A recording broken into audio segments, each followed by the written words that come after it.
Apple iPhone 18 Pro. The render video showcases all the new features in 3 colors. Aside from the first iPhone Fold, this year we'll see only 2 normal new iPhone models for the first time, the iPhone 18 Pro and the iPhone 18 Pro Max. The new features of the iPhone 17 Pro successors already look to be fixed in stone and are attractively illustrated in a recent render video.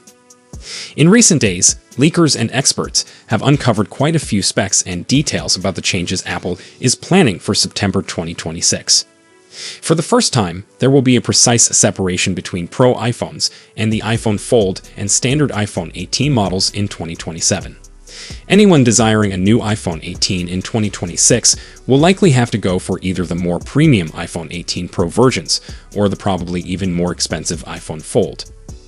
While Apple will most likely use Touch ID and a punch-hole FaceTime camera in both displays of the iPhone Fold, Apple will install the punch-hole display design familiar from Android phones in the iPhone 18 Pro and iPhone 18 Pro Max by concealing the Face ID sensors invisibly beneath the display, as recently confirmed by prototypes. The dynamic island will remain but will be hidden in the substantially smaller display cutout on the left side, as the renders illustrate. The render movie displays the iPhone 18 Pro Max in 3 possible colors. The color options for the iPhone 18 Pro are not yet finalized.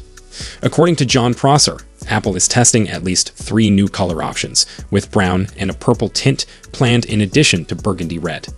This is consistent with past speculations, and Apple may ultimately settle on one of these 3 new hues. Other predicted advances in the iPhone 18 Pro Max.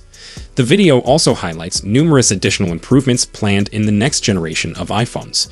For example, Apple's first 2nm chipset, probably designated Apple A20, is slated to power the successors to the iPhone 17 Pro and iPhone 17 Pro Max, paired with a new Apple C2 modem that would replace the Qualcomm modems used to date. High-ranking observers also predict Apple to enable 5G via satellite in addition to the previously available satellite SOS capability, but this has not yet been formally verified. The same applies to the variable aperture of the main camera, which is intended to appeal to ambitious photographers.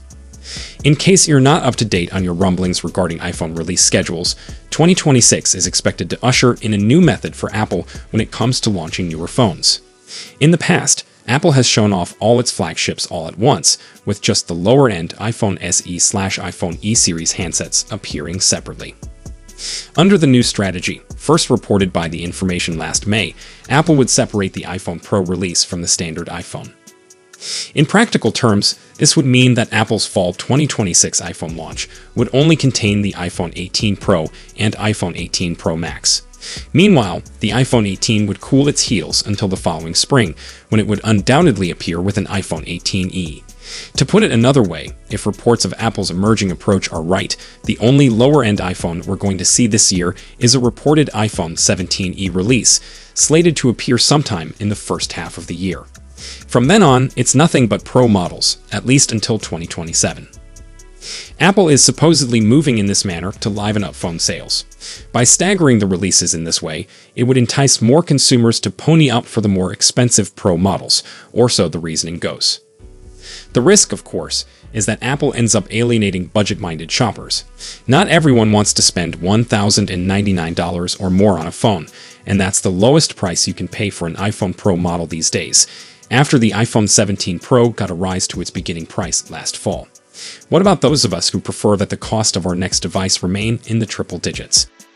I agree that this was my original line of reasoning when stories of Apple's new approach to iPhone first emerged. But as I've had time to look it over and see the iPhone 18 Pro speculations that have emerged, I'm beginning to think the decision could pay off not only for Apple, but for iPhone customers too. iPhone 18 to gain from trickle-down effect. Any move to spread out the iPhone launch to Pro and non-Pro windows pretty much validates what everybody already knows. The iPhone Pro models are going to get first dibs at the primo features, which subsequently trickle down to the normal iPhone. That's likely not going to alter regardless of how Apple chooses to introduce the iPhone 18 series, but dividing out those rollouts could enhance the pace at which the entry-level model gets more expensive features. We've noticed in the last two iPhone releases that the base model has been narrowing the gap with its Pro equivalents. For example, the iPhone 16 picked up existing Pro features like the action button and better macro photography capabilities. The iPhone 17 took an even bigger leap ahead, finally introducing a fast refreshing display, along with a 48 megapixels ultra-wide camera and 256 gigs of storage in the base model. For the most part, the basic iPhone picks up those features a year or two after they emerge in the iPhone Pro models.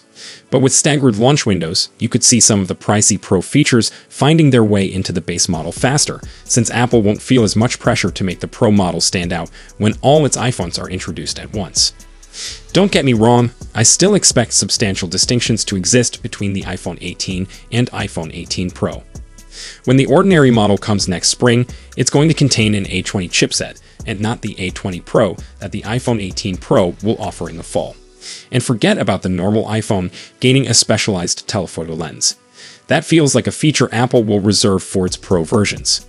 But other things like display enhancements, design modifications, and new battery technology, those may go from model to model faster, with just a 6-month gap instead of the year-long wait ordinary iPhone owners experience currently.